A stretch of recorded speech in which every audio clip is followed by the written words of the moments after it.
মাত্র 999 টাকায় Cox's Bazar one day tour. শুনে কি অবাক হচ্ছেন? অবশ্যই অবাক হওয়ার মতো কথা।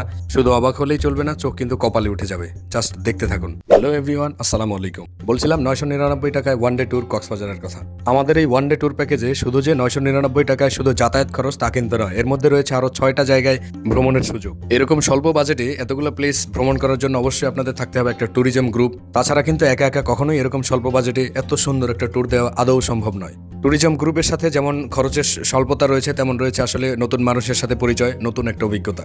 আমরা যে ট্যুরিজম গ্রুপের সাথে অ্যাড হয়েছি সেটার নাম হচ্ছে এনবি ট্যুর, যেটার লিঙ্ক অবশ্যই কমেন্ট বক্সে দেওয়া থাকবে। আপনারা অবশ্যই সেখানে জয়েন হয়ে বা বিস্তারিত জেনে নেবেন। আপনারা যে কোনো ট্যুরিজম গ্রুপ থেকে ট্যুরে যাওয়ার জন্য যদি রেডি হন, তাহলে কিন্তু আপনাদের অবশ্যই এই যে সায়দাবাদ বা যাত্রাবাড়ি স্টেশনে অবশ্যই আসতে। লং জার্নির ওয়ানডে ট্যুরগুলো রাতের বেলায় যাতায়াত বেশি হয়। আমরাও কিন্তু সায়দাবাদ থেকে রাত 11টার বাসে করে লম্বা একটা সময় জার্নির পরেই চলে আসছি কুমিল্লা একটা ব্রেক স্টেশনে। এখানে ব্রেক দেওয়ার অন্যতম একটা কারণ হচ্ছে ওয়াশরুম ক্লিয়ার করা। ওয়াশরুম ক্লিয়ার পরে যদি কিছু খেতে ইচ্ছে হয় বা খাবার দাবারের প্রয়োজন হয়, তাহলে এখানে রয়েছে সুন্দর একটা রেস্টুরেন্ট। রেস্টুরেন্টের চাইনিজ খাবারগুলোতে অ্যাভেলেবেল রয়েছে, সেই সাথে রয়েছে মিষ্টি জাতীয় হরেক রকমের খাবার, যেগুলো দেখে আপনার চোখ কিন্তু একেবারে জল জল করে উঠবে। মিষ্টি জাতীয় এই খাবারগুলো দেখে আপনার কিন্তু মন চাইবে যে আমি প্রত্যেকটা খাবার একটু ট্রাই করব, কিন্তু না, সাবধান, এগুলোর প্রাইস কিন্তু অনেক হাই। রাতের খাবার সেরে আসাতে ভারী খাবারের প্রয়োজন নেই, তাই ছোট্ট একটা দই নিয়ে আমরা খুব ভালো উপভোগ করলাম। এখানে ছোট্ট ব্রেকের পরে তারপরে হবে আবার একটা লম্বা জার্নি, যেটা আমাদের একেবারে পৌঁছে দেবে কক্সবাজার। অবশেষে ভোর 7টা বাজে কিন্তু আমাদের পৌঁছে দিয়েছে কক্সবাজার। যেহেতু আমাদের ওয়ানডে ট্যুরের মধ্যে ইনক্লুড ছিল হচ্ছে সকালবেলার নাস্তা, আর তারপরে হচ্ছে দুপুরবেলার খাবার, রাতেরটা নিজেদেরই ক্যারি করতে হবে। তো সেই সুবাদে আমাদের ছাড় হচ্ছে প্রত্যেকের টিকিট বিতরণ করতেছে যে তোমরা এইটা নিয়ে সোজা চলে যাওয়ার রেস্টুরেন্টে, সেখানে গিয়ে শো করলেই তোমাদের খাবার দিবে, তোমরা উপভোগ করতে পারো। যেই কথা সেই কাজ, আমরা কিন্তু টিকিট নিয়ে সোজা চলে গিয়েছি অশেন ভিউ হোটেলের 2য় তলার রেস্টুরেন্টে, যেখানে সকালের নাস্তায় ছিল ডিম খিচুড়ি, যেটা মোটামুটি উপভোগ করেছি, তেমন একটা ভালো নয়। আপনারা চাইলে এর থেকেও ভালো উপভোগ করতে পারেন। এরপরে আমাদের গ্রুপ থেকে মোটামুটি সবাইকে রিলিজ করা হলো যে তোমরা 9টা-10টা পর্যন্ত যার যার ইচ্ছা যেখানে ঘুরে বেড়াও, ছবি তোলো। রিলিজ পাওয়া মাত্রই আমরা মিশুক গাড়িতে করে চলে গেলাম সুগন্ধা বিচের একদম নিকটে। এখানে এসে দেখি তেমন মানুষের সমাগম নেই। তো শীতের সকাল ছিল, সেহেতু মানুষের আনাগোনা এখনো তেমন একটা হয়ে ওঠেনি। এখানে পর্যটক যারা আসে তারা কিন্তু স্ক্যামের শিকার হয়। সেগুলোর মধ্যে রয়েছে ছবি তোলা, ঘোড়ায় চড়া, তারপরে সমুদ্রের বুকে স্পিড বোট চালানো, টিউব নিয়ে গোসল করা, এছাড়াও রয়েছে দোলনায় বসে দোল খাওয়া। আমরা আসলে ট্রাভেলের পূর্বে যতই ইনফরমেশন নিয়ে আসি না কেন, এই স্ক্যামের শিকার একবার না একবার হয়েছেই প্রত্যেকে। তো যাই হোক, প্রথমবার এই স্ক্যামের শিকার হলেও পরবর্তীতে হবেন না, এই বিষয়টাতে অবশ্যই বি কেয়ারফুল থাকবেন। এই কক্সবাজার আসার পরে এখানে হচ্ছে এই জামা কাপড় আমাদের সাথে যে ব্যাগ বক থাকে, এগুলো নিয়ে একটা সংসারের মধ্যে থাকে, কার কাছে রাখবো? তো আমাদের স্পেশাল একটা পার্সন আছে, সেটি হচ্ছে আমাদের টিচার। তিনি হচ্ছে দেখো এই যে কতগুলো ব্যাগ রাখছে একসাথে। এই ব্যাগগুলো হচ্ছে আমাদের সবার। স্যার আপনার কিন্তু একটা দায়িত্ব, মানে বড় একটা দায়িত্ব ফেলানো হয়েছে, এটা আপনার অভিজ্ঞতা কেমন?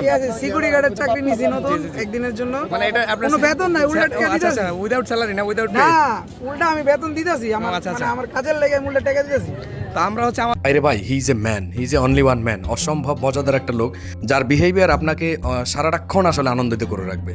তো বেশ কয়েকটা জায়গা পরিদর্শন করে ছবি তুলে স্ক্যামের শিকার হয়ে অবশেষে আমরা স্যারের কাছে গিয়ে আমাদের জামা কাপড়গুলো আমানত রেখে তারপরে নেমেছিলাম পানিতে। লম্বা একটা সময় সেখানে গোসল করেছি লবণাক্ত পানিতে, যার কারণে আমাদের শরীরের অবস্থা খুবই নাজেহাল হয়ে গিয়েছিল।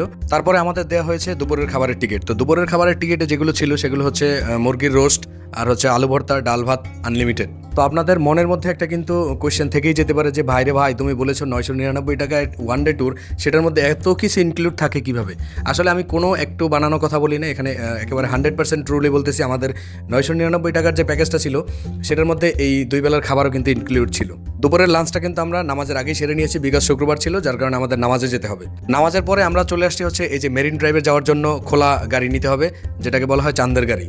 চাঁদের গাড়িতে করে আমরা চলে যাচ্ছি হিমছড়ি পাহাড়ে। হিমছড়ি এবং ইনানি বিচ দুইটা এমন একটা জায়গা যেখানে বসে পাহাড় এবং সমুদ্র দুইটা একসাথে উপভোগ করা যায়। জায়গাটাতে যাওয়ার পরে যদি আমাকে কেউ বলে যে পাহাড় নাকি সমুদ্র, আমি বলবো দুইটাই একসাথে, কারণ দুইটা একসাথেই ফিল নেওয়া যাচ্ছে এবং উপভোগ করা যাচ্ছে। তৃতীয় নাম্বার, আপনাদের আসলে কেমন লাগছে? খুবই পার্সিয়ালিটি করছে না না, আসলে কেমন লাগছে মানে এই যে গাড়িতে জার্নিটা?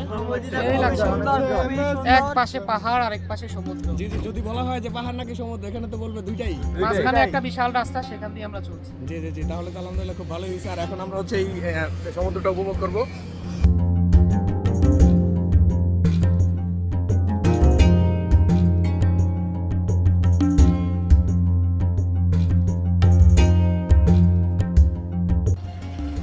পরিস্থিতিটা কেমন একটু যাই দেখি। হাই দেন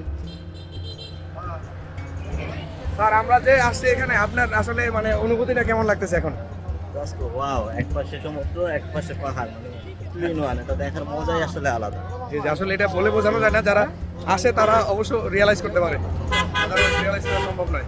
হিমছড়ি পাহাড়ে উঠে সমুদ্র উপভোগ করার জন্য কিন্তু এখানে প্রবেশদ্বারে রয়েছে প্রবেশ টিকিট। এটাও কিন্তু আমাদের এই যে ট্যুরের মধ্যে ইনক্লুড ছিল, যার কারণে আমাদের কোনো পরিমাণ মাথা ব্যথা নিতেই হয়নি।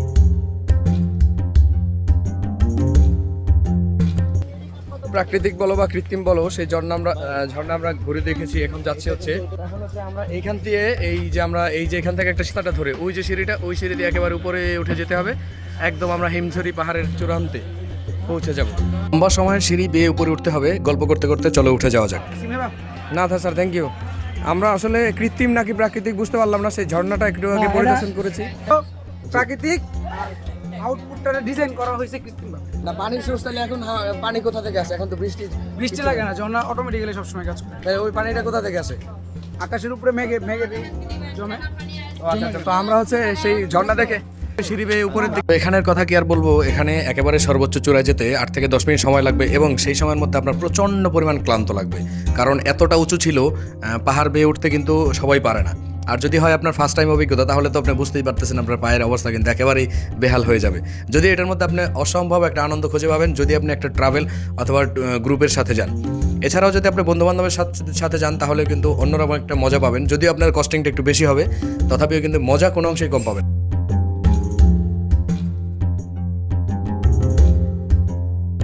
তো এখন কিন্তু আমি দাঁড়িয়ে আছি একেবারে হিমছড়ির চূড়ায়, যেখান থেকে সমুদ্র এবং পাহাড় দুইটা অসম্ভব সুন্দরভাবে উপভোগ করেছি। করার পরে কিন্তু আমরা নিচে নেমে চলে এসেছি। তারপরেই হচ্ছে চলে যাব একেবারে লাস্ট, যে আমরা বিচে চলে যাব। সেখানে রয়েছে লাক্সারিয়াস একটা হোটেল, যেটাতে কিন্তু নাটক, মুভি এগুলো করা হয়। তো আমরা সেখানে গিয়ে আমাদের এই সময়টা উপভোগ করি। এইখানে হচ্ছে গোসল করার জন্য তেমন একটা উপযোগী না, কারণ এখানে প্রচণ্ড পরিমাণ পাথর দিয়ে ভরা। আসলে এই পাথরের মধ্যে গোসল করার তেমন একটা জায়গা নেই। তো নিচে নামার জন্য এখানে রয়েছে সুন্দর একটা প্রবেশদ্বার, মানে এখানে যে সিঁড়িটা করা হয়েছে কাঠের, অসম্ভব সুন্দর। সেটা দিয়ে নিচে নামতেও মন চাইবে যে আমি আরও কয়েকটা ফটো এই সুবাদে তুলেই নিই।